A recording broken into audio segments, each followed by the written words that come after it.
রাধা গোবিন্দ সেবাশ্রমের কলম দাঁড় করা হলো।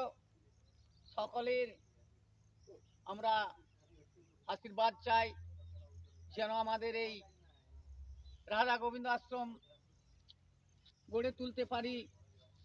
তাই প্রত্যেকটি সুদীপ ভক্তদের কাছে আমাদের নিবেদন রইল, আপনারা সকলেই এই আমাদের রাধা গোবিন্দ সেবাশ্রম দর্শন করে এসে আপনারা কিছু সহযোগ করবেন, উৎসাহিত করবেন আমাদিকে।